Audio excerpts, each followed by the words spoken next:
nggak kerasa ya, hari ini udah hari Minggu lagi. Nah, sebelum kita memulai ibadah pada hari Minggu hari ini, mari kita menyanyikan lagu Hari Minggu.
Nah, kita sudah menyanyikan satu buah lagu nih teman-teman. Sebelum kita melakukan ke sesi berikutnya, mari kita bersatu dalam doa. Dan yang baik, hari ini kami akan memulai ibadah ini. Berkati ibadah ini dari awal, pertengahan hingga akhir. Dalam nama-Mu Tuhan Yesus, kami telah berdoa dan mengucap syukur. Haleluya. Nah, teman-teman penasaran gak sih tema kita minggu ini apa? Tema kita minggu ini itu adalah damai melalui media komunikasi. Sebelum kita lanjut ke firman Tuhan, mari kita menyanyikan lagu Sekalipun Diriku Dapat Berkata.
remaja, sebelum membaca dan merenungkan firman, mari kita bersama-sama berdoa.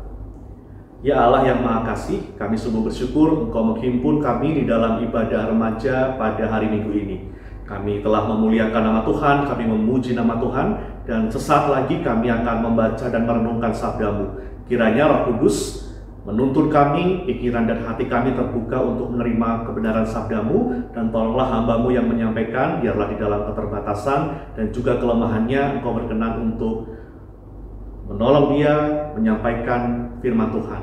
Dan biarlah anak-anak muda Kristus diberikan komitmen untuk dapat memancarkan terang Kristus dimanapun dan kapanpun mereka berada.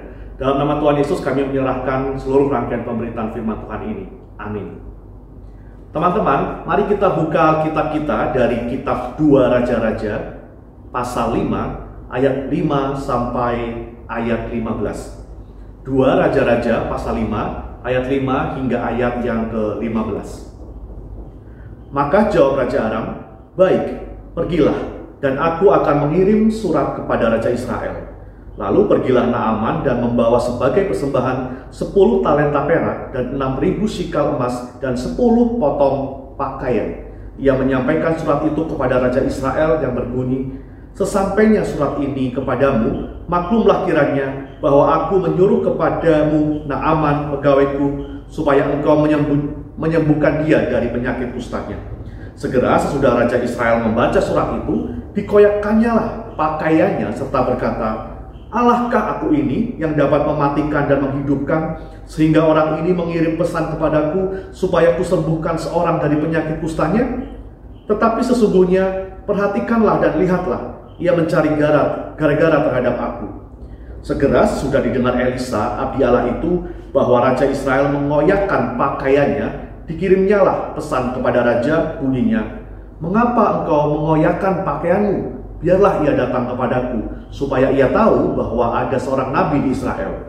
Kemudian datanglah Naaman dengan kudanya dan keretanya, lalu berhenti di depan pintu rumah Elisa. Elisa menyuruh seorang suruhannya kepadanya mengatakan, "Pergilah mandi 7 kali dalam sungai Yordan, maka tubuhmu akan pulih kembali, sehingga engkau menjadi tahir."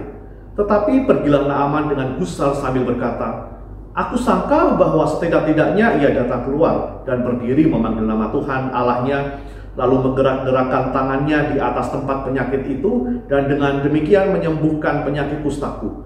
Bukankah Abana dan Papar, sungai-sungai Damsyik, lebih baik dari segala sungai di Israel? Bukankah aku dapat mandi di sana dan menjadi tahir?" Kemudian berpalinglah ia dan pergi dengan panas hati. Tetapi pegawai-pegawainya datang mendekat serta berkata kepadanya, "Bapak, seandainya nabi itu menyuruh perkara yang sukar kepadamu, bukankah Bapak akan melakukannya? Apalagi sekarang ia hanya berkata kepadamu, mandilah dan engkau akan menjadi tahir." Maka turunlah ia membenamkan dirinya 7 kali dalam sungai Yordan sesuai dengan perkataan abdi Allah itu. Lalu pulihlah tubuhnya kembali seperti tubuh seorang anak dan ia menjadi tahir. Kemudian kembalilah ia dengan seluruh pasukannya kepada abdi Allah itu. Setelah sampai, tampillah ia ke depan Elisa dan berkata, "Sekarang aku tahu bahwa di seluruh bumi tidak ada Allah kecuali di Israel. Karena itu terimalah kiranya suatu pemberian dari hamba-Mu ini." Demikianlah pembacaan firman Tuhan. Yang berbahagia adalah setiap kita yang mendengarkan firman Tuhan dan yang mau memeliharanya di dalam kehidupan kita sehari-hari. Haleluya. Teman-teman remaja yang dikasih oleh Tuhan, media komunikasi mulai dari bentuknya yang sederhana seperti surat atau media cetak seperti koran, majalah atau tabloid, dan media elektronik seperti TV yang kemudian berkembang sampai kita memakai smartphone yang semakin canggih, juga modelnya sangat variatif. Semua media komunikasi itu sesungguhnya berguna atau bermanfaat untuk menyampaikan pesan kepada penerimanya. Sebelum telepon ditemukan, orang memberi kabar atau memberi pesan dengan menulis surat. Ya, kadang nyampainya cukup lama, tidak bisa instan. Ketika seseorang berkirim kabar darurat, kemudian berkembang apa yang disebut sebagai telegram. Lalu setelah ada telepon, orang semakin dimudahkan karena bisa berkomunikasi secara lisan atau dengan suara dan bisa bercakap-cakap secara langsung atau real time. Lalu di era smartphone, kita bisa melakukan banyak hal, tidak hanya dengan tulisan, ya, pesan dengan chat atau SMS, tetapi bisa juga dengan suara dan video call. Bahkan jaringan komunikasi yang lebih luas dengan kehadiran media sosial, kita bisa berkirim pesan kepada banyak orang melalui Instagram, Facebook, TikTok, YouTube. Kita bisa berbagi updatean aktivitas kita atau konten foto atau video kreatif kita. Kita juga bisa memberikan tanggapan atas komentar yang orang lain berikan kepada kita, atau kita juga memberikan komentar kepada konten yang dibuat oleh orang lain, ya. Cuma teman-teman, sayangnya kemudahan untuk berbagi pesan di era media sosial seperti saat ini terkadang tidak diikuti dengan kebijaksanaan di dalam penggunaannya. Jadi media komunikasi malah dijadikan alat untuk menyebarkan hate comment atau ujaran kebencian kepada orang lain atau kepada kelompok lain karena beda latar belakang, beda pemikiran, beda idola, ya, dan juga beda hobi dan lain-lain.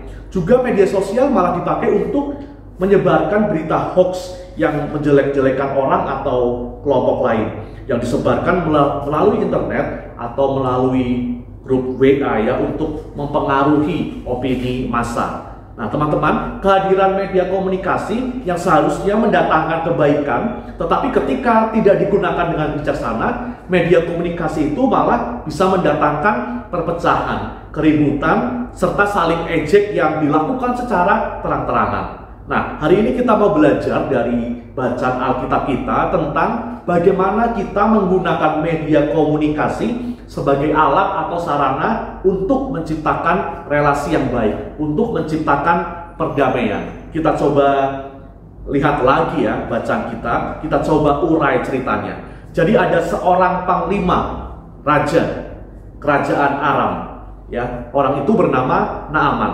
Kerajaan Arab ini sesungguhnya adalah musuh bebuyutan bagi bangsa Israel. Namun ada yang menarik, ya, kalau teman-teman baca perikop ini secara lengkap dari awal, dari ayat 1, disebutkan bahwa Naaman adalah orang yang dipakai Tuhan, yang melalui peran si Naaman ini, bangsa Aram justru mendapatkan kemenangan di dalam peperangan. Bahkan di dalam serangan terhadap wilayah Israel. Terlebih ketika bangsa Israel sedang tidak taat atau sedang memberontak kepada Tuhan, kadang-kadang Tuhan memakai bangsa lain untuk menghukum bangsa Israel, ya. Jadi kita melihat bahwa Tuhan bisa memakai bangsa lain untuk memberi pelajaran atau didikan kepada umat Israel. Nah, teman-teman, Naaman ini dikatakan sakit kusta. Sakit kusta itu sakit kulit dengan gejala timbul sisik-sisik yang tebal dan kering. Kemudian rasanya gatal, menimbulkan luka merah yang perih, dianggap menjijikan, dianggap kotor, dianggap najis, dan bahkan harus dikeluarkan dari komunitas. Tetapi ternyata Tuhan sepertinya sudah merancangkan sesuatu terhadap Naaman yang waktu itu sakit kusta, yaitu melalui diri seorang anak perempuan Israel yang menjadi tawanan perang dan dipekerjakan di rumah Naaman, ya. Jadi Naaman punya pekerja, seorang anak perempuan yang berasal dari Israel. Nah, si anak perempuan Israel ini memberi saran kepada istri Naaman, berusaha meyakinkan istri Naaman supaya Naaman pergi menjumpai Nabi Elisa di Israel supaya Nabi itu bisa menyembuhkan dia dari penyakitnya. Lalu pada akhirnya Naaman mau mengikuti saran dari si anak perempuan Israel ini. Naaman menghadap raja dan menyampaikan pesan dari gadis Israel tersebut.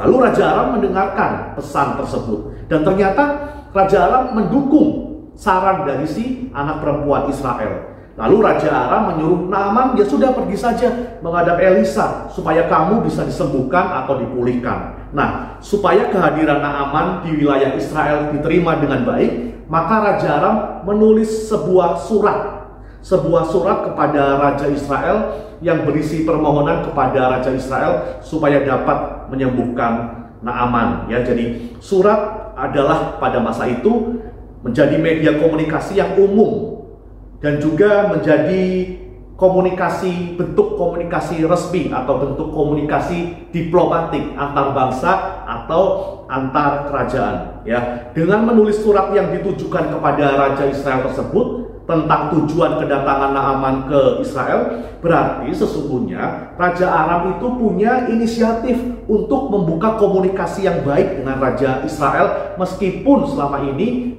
bangsa Israel atau Raja Israel menjadi musuh bebuyutan bagi bangsa Aram. Ya, jadi kita bisa melihat bahwa surat yang ditulis oleh Raja Aram itu ternyata juga sebenarnya bisa dimaksudkan atau digunakan sebagai sarana untuk membangun relasi dan perdamaian. Maka singkat kisah, Naaman lalu pergi menghadap Raja Israel dengan membawa surat dari Raja Aram. Namun begitu membaca surat dari Raja Aram, Raja Israel sepertinya salah tangkap terhadap isi surat itu. Raja Israel tersinggung dengan isi surat yang tertera di dalamnya tentang permohonan Raja Aram supaya menyembuhkan Naaman dari sakit kustanya. Dia berkata, ya, Raja Israel, Allahkah aku ini yang dapat mematikan dan menghidupkan sehingga aku diminta menyembuhkan seseorang dari penyakit kusta? Wah, ini cari gara-gara nih Raja Aram. Begitu respon dari Raja Israel. Jadi pesan damai yang ditulis oleh Raja Aram melalui suratnya malah dianggap sebagai pesan yang melecehkan atau merendahkan. Ya, jadi kita melihat bahwa pesan yang dikirim oleh si pemberi pesan belum tentu diterima dengan baik oleh si penerima pesan. Jadi terjadi miskomunikasi. Tetapi teman-teman, untungnya Elisa mendengar kabar tentang ketersinggungan Raja Israel setelah sang raja membaca surat dari Raja Aram. Segera lalu Elisa kirim pesan pada Raja Israel dan meminta supaya Naaman disuruh datang kepadanya untuk disembuhkan. Lalu singkat kisah lagi, Naaman pergi menjumpai Nabi Elisa, ke rumah Nabi Elisa. Tetapi di sana ia tidak ditemui langsung oleh Nabi Elisa. Elisa menyuruh orang suruhannya untuk berkata, pergilah mandi 7 kali dalam sungai Yordan, maka tubuhmu akan pulih kembali, sehingga engkau menjadi tahir. Awalnya Naaman juga merasa senewan ya, atau tersinggung dengan pesan Elisa. Wah, udah nggak ditemui secara langsung oleh Elisa, atau bukannya memberikan tindakan penyembuhan secara langsung, malah disuruh mandi di sungai Yordan. Bukannya di sungai lain yang mungkin lebih bersih atau lebih besar ya, yang ada di Israel. Tetapi pada akhirnya Naaman mau mengikuti perintah Elisa. Ia mandi di sungai Yordan dan sembuhlah ia dari sakitnya dan menjadi tahir kembali. Tentu setelah sembuh, Naaman menjadi sukacita dan ada rasa damai yang dia rasakan di hatinya. Semuanya adalah karena pertolongan Tuhan. Jadi teman-teman remaja dikasih oleh Tuhan, dari kisah ini kita belajar, kita melihat bahwa media komunikasi, handphone kita, smartphone kita punya peran penting untuk merawat relasi, mewujudkan perdamaian. Surat yang isinya semangat damai yang ditulis oleh Raja Aram tadi bisa saja disalahartikan dan bisa saja menimbulkan keributan ya. Jadi surat yang ditulis dengan maksud baik pun bisa diterima salah oleh yang menerima. Apalagi jika media komunikasi jelas-jelas dipakai untuk menebarkan kebencian. Pasti kemudian timbul pertengkaran, perselisihan, konflik, keributan begitu ya teman-teman. Maka mari kita menggunakan media komunikasi kita dengan semangat untuk membawa perdamaian. Dengan cara apa?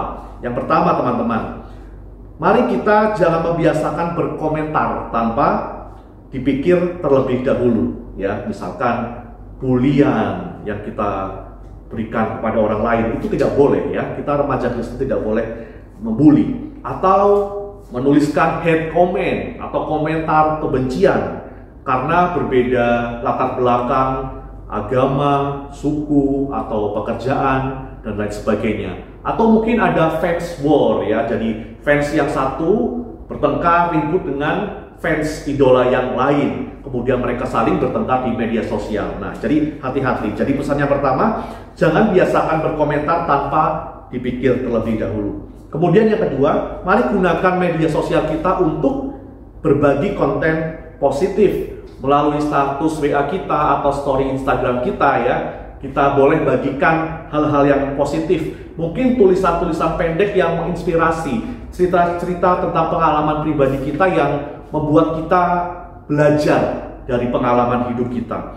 Atau teman-teman bisa membuat poster, quote-quote dari ayat Alkitab yang bertujuan untuk memotivasi orang lain, atau video TikTok yang dibuat secara kreatif ya teman-teman, tentu bisa punya gagasan yang lebih baik ya, tidak hanya menari begitu ya, tetapi juga memberikan pengetahuan kepada orang yang menonton konten kita.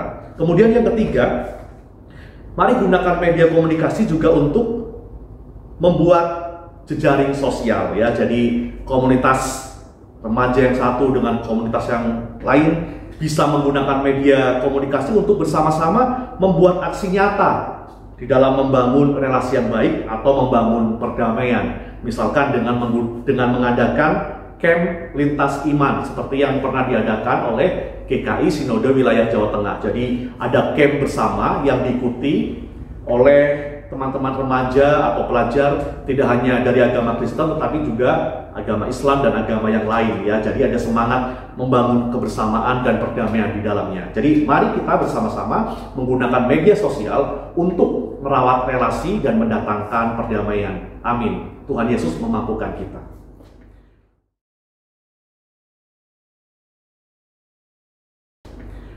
Mari kita bersama-sama menaikkan doa syafaat kita.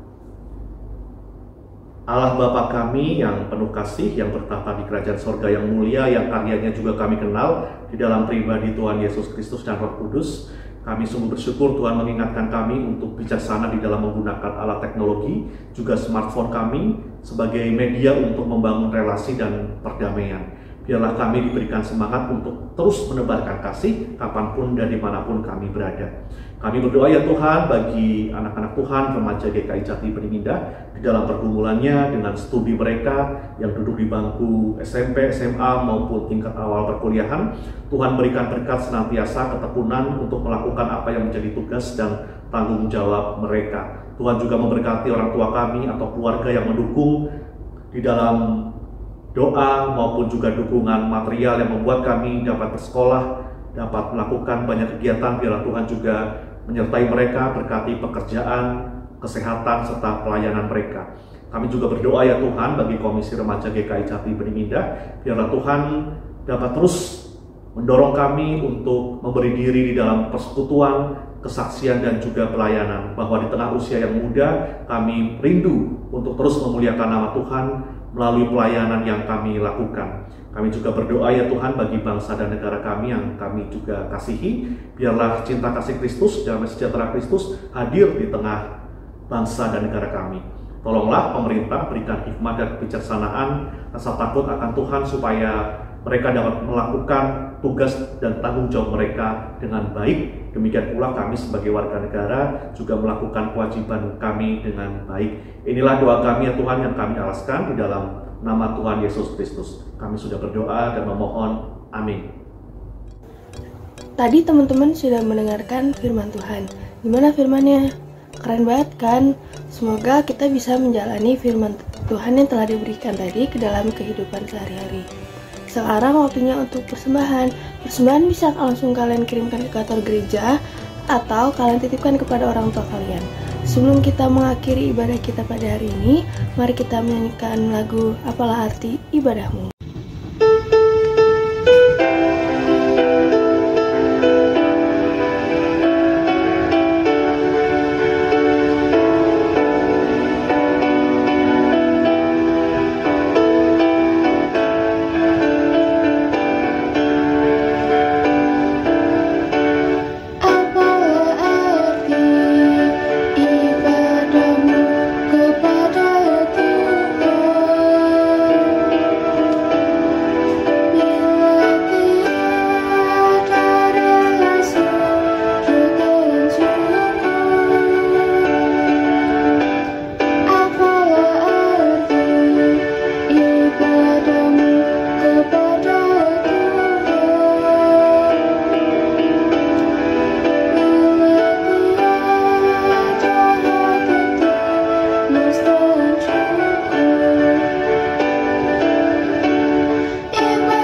Teman-teman, gak kerasa ibadah kita hari ini sudah selesai. Tetap jaga kesehatan ya. Semoga apa yang tadi kita sudah dengar firman-Nya dapat kita lakukan dalam kehidupan kita sehari-hari. Sampai jumpa minggu depan. Bye-bye.